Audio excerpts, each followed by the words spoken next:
Antes de eso practicó la necrofilia y guardó parte de las vísceras y el corazón en la nevera.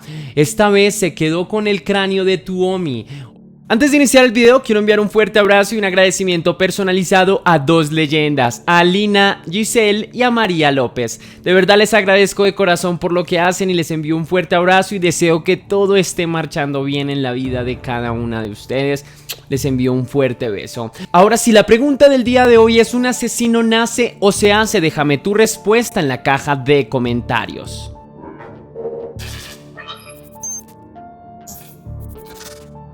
Hoy te presento el caso de Jeffrey Dahmer, el carnicero de Milwaukee. Cuando se habla de los antecedentes de un asesino serial, lo primero que investigamos es su infancia, los abusos físicos y psicológicos a los que fue sometido por parte de su núcleo familiar.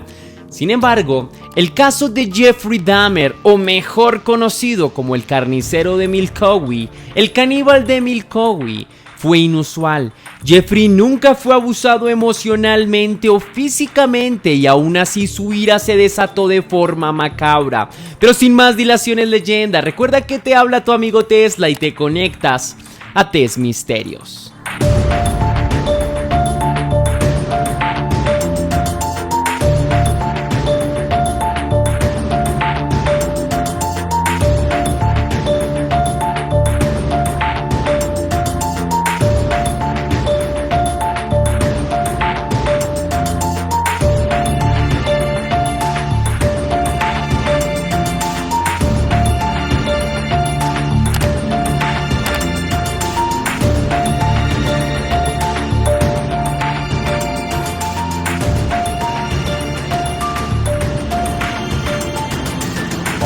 Para Lionel Dahmer, el padre de Jeff, no fue nada fácil tratar de entender las razones por las cuales su hijo se había convertido en un ser cruel irreconocible.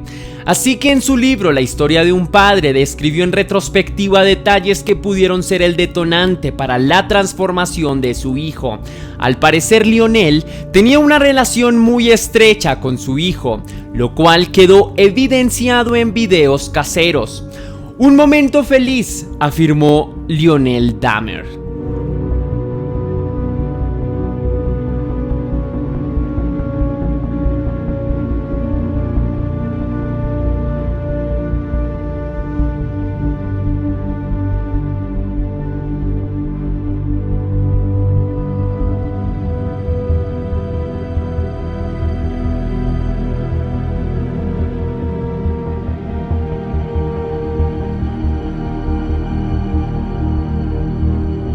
Lionel Dahmer intentó mirar en retrospectiva las fallas que tuvo en la crianza de su hijo. En su libro describió un incidente que pudo ser importante, pero que pasó desapercibido.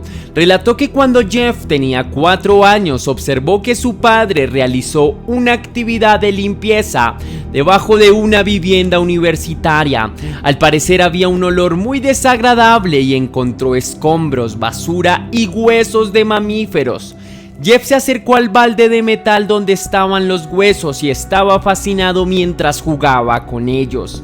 Lionel era químico y científico, así que pensó que era una conducta normal de un niño que quizás seguiría sus pasos en el interés por la ciencia.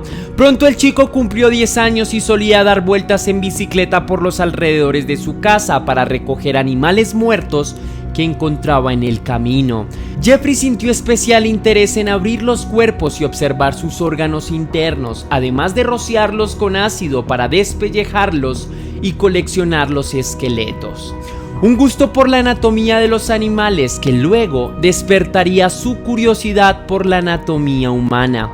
En un intento de resolver la incógnita de la transformación del comportamiento de su hijo, Lionel escribió: como científico me pregunto por el potencial del mal, si reside en la sangre de algunos de nosotros y si es posible que pueda transferirse a nuestros hijos en el momento del nacimiento. Lionel aseguró que Joyce Flint, progenitora de Jeffrey, tuvo una reacción tipo convulsión durante el embarazo y debió ser medicada con barbitúricos y morfina. Además que, después de dar a luz, tuvo problemas físicos y mentales. No se acercaba al bebé por temor a contagiarse con algún germen. Se volvió hipocondríaca, aseguró Lionel Dahmer. Sin embargo, en una entrevista en un medio de comunicación, Joyce desmintió que los argumentos de su ex esposo fueran ciertos y dejó en claro que trató de echarle la culpa de la conducta delincuencial de su hijo, aunque en la entrevista se ve un tanto nerviosa e incómoda. Una de las cosas que no quiero hacer en este programa de TV es involucrarme. Es lo mismo que él hizo, culparme de alguna manera, afirmó Joyce cuando se sintió mal por las preguntas de su entrevistador. Al parecer, otra de las teorías de Lionel tenía que ver con los factores externos que inciden en el comportamiento. Se refirió a videos de violencia y aunque no lo sabía en ese momento, se supo que Jeffrey estaba cautivado por el personaje de Star Wars, el emperador Palpatine, la representación del mal y del control absoluto. En 1968 la familia Dahmer se mudó a Bath, Ohio, y el padre comunicó a sus dos hijos la separación y el divorcio. Al parecer los padres discutían mucho y el ambiente familiar era muy tenso. Lionel describió que la reacción de Jeff fue de ira y comenzó a golpear los árboles con una rama, gritando desenfrenadamente. Dahmer, en su observación retrospectiva, aseguró que fue la primera vez que Jeffrey se comportó de manera impulsiva. Este fue el génesis, el comienzo de una vida de aislamiento. Jeff se convirtió en un joven aislado y se encerró en una burbuja de silencio donde solo cabían sus fantasías íntimas y el licor, un detonante que sus padres nunca vieron. Lionel siempre pensó que el aislamiento de su hijo se debía a su timidez y al sentirse inferior. Sin embargo, Jeffrey en una entrevista afirmó que sus padres nunca fueron culpables de nada y que él es el único responsable de todos sus actos. Además, que no estaba de acuerdo con su padre cuando afirmó que tenía un problema de timidez. Para Jeffrey, su vida en la escuela al lado de sus compañeros tuvo buenos momentos. Se refería a que sus compañeros les causaba mucha gracia ver a Jeffrey fingir convulsiones, gritar y burlarse de las personas que tenían alguna limitación mental o física. A mi parecer, creo que este libro ayudó a Lionel Dahmer a darse cuenta que Jeffrey fue un niño que necesitó de más acompañamiento y apoyo. La relación de padres e hijos no se culmina cuando los padres se separan. Hubo muchos incidentes que fueron señales de alerta en la vida de Jeffrey Dahmer. No se trata de buscar culpables, sino de orientar y corregir a tiempo.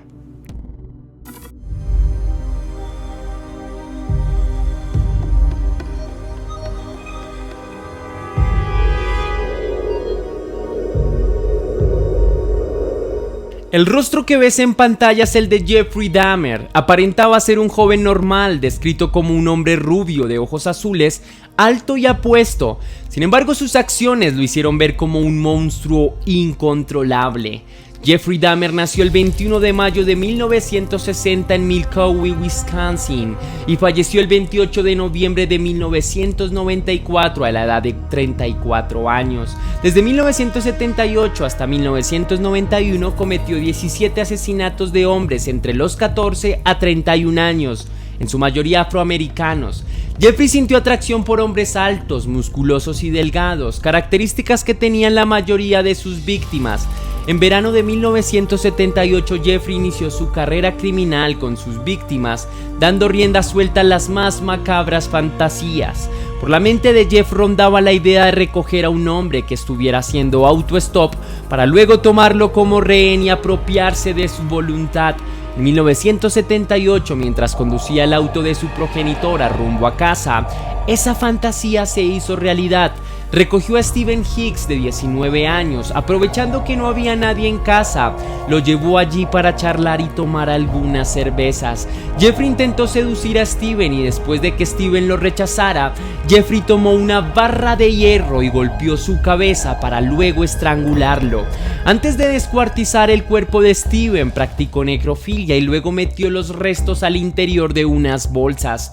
Ahora necesitaba deshacerse de su víctima, así que subió las bolsas al vehículo para arrojarlas en un basurero.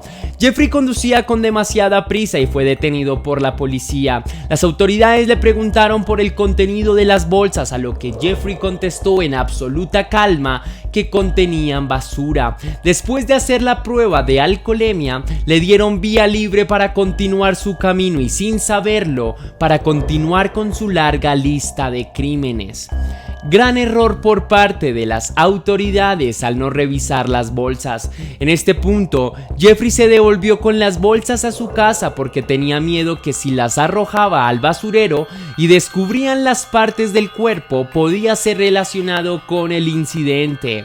Nuevamente realizó acciones eróticas y escondió las bolsas en tuberías.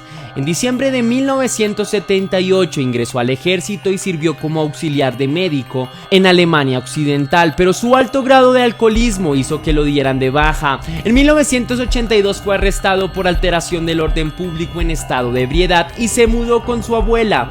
En 1983 consiguió trabajo en una fábrica de chocolates y en 1986 fue arrestado por comportamiento lascivo contra un menor de edad y sentenciado a 1 año de libertad condicional.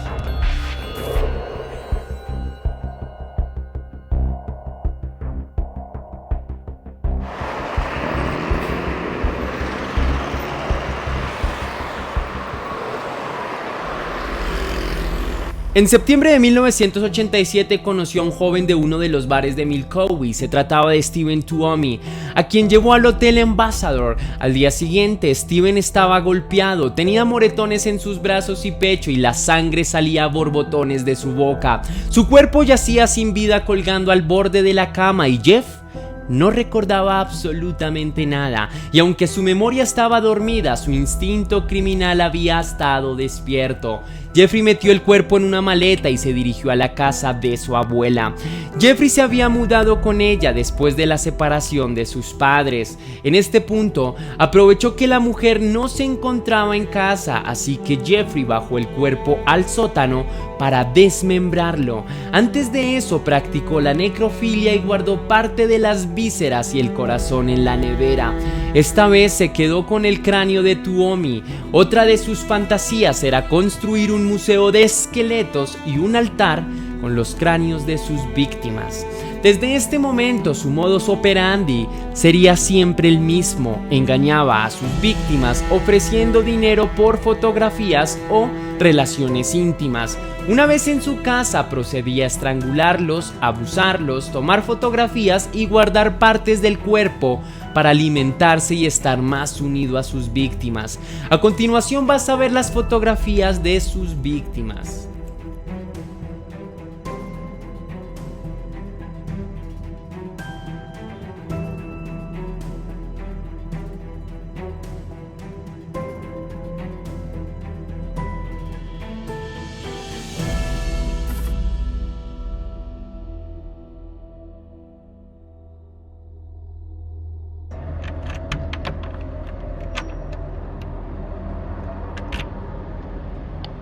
Jeffrey rentó un apartamento para poder actuar libremente.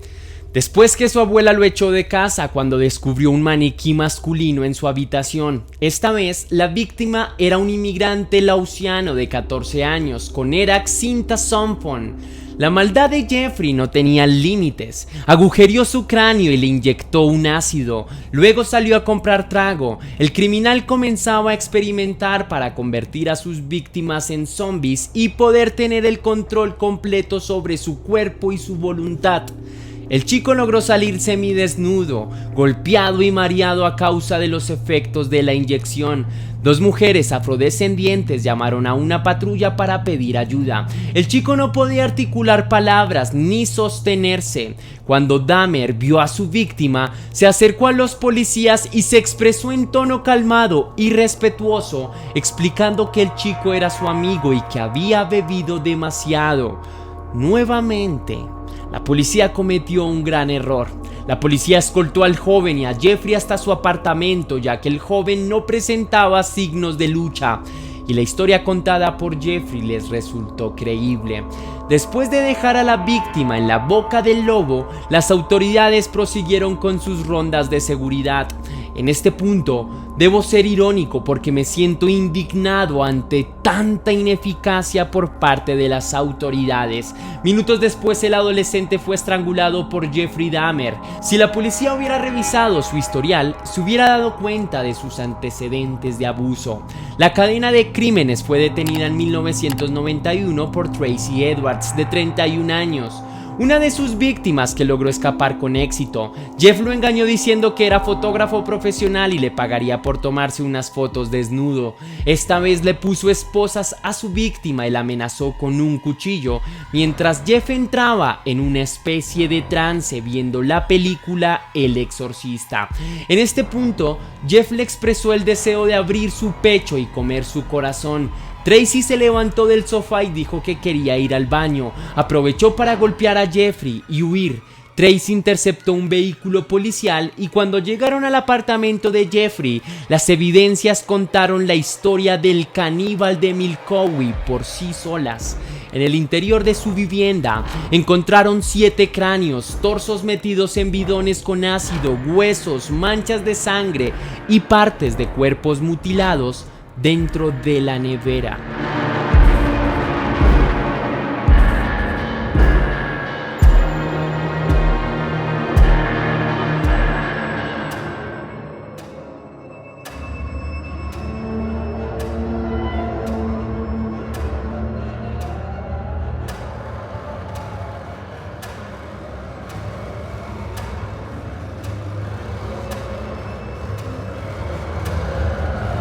Finalmente, el 15 de febrero de 1992, Jeffrey Dahmer fue sentenciado a 957 años de cárcel, a 15 cadenas perpetuas, en la institución correccional de Columbia en Portage, ubicada en Indiana. El 29 de noviembre de 1994, Christopher Scarver acabó con la vida de Dahmer, a quien irónicamente golpeó con una barra de hierro, tal como lo hizo Dahmer con su primera víctima. Según Christopher, no soportaba el escalofriante sentido de humor de Jeffrey Dahmer. Sobrepasó la línea con los prisioneros y con el personal de la prisión.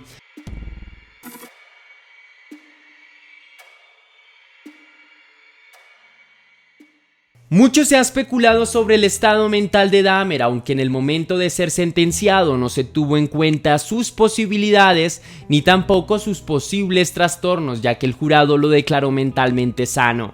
Sin embargo, algunos expertos coincidieron que Jeffrey Dahmer padecía de trastorno obsesivo compulsivo, trastorno psicótico breve, es decir, ideas delirantes y alucinaciones que duran al menos un día, pero menos de un mes. También se le registró trastorno esquizotípico, dificultades con las relaciones interpersonales y alteraciones del pensamiento y comportamiento, y también se le declaró como una persona paranoica, que básicamente es la aparición de ideas fijas y absurdas, esquizoide, que es la indiferencia hacia los demás, asesino hedonista, que es placer de la sexualidad trastornada con prácticas como la necrofilia. Además, es importante tener en cuenta su alcoholismo y la práctica del canibalismo para que el análisis haya sido mucho más crítico de lo que fue. Y aclaro que no busco defenderlo, solo busco proveer todos los datos analíticos para un juicio y un análisis más justo. Hasta aquí va el video de hoy, leyenda. Si te gustó, déjame saber con un cósmico like. Recuerda seguirme en todas mis redes sociales para que tú y yo estemos aún más en contacto. Si quieres hacer una pequeña donación para la producción de Test Misterios, puedes hacerlo de dos maneras. Una es con el botón de super gracias que se ubica ahí abajo, justo al lado del botón compartir, o lo puedes hacer vía PayPal, ya que tienes el link en la descripción y en el comentario fijado. Si lo haces, recibirás un agradecimiento personalizado de mi parte y un saludo en un próximo video. Ahora sí, sin más que añadir, yo me despido con la leyenda Perry y que las dudas te acompañen.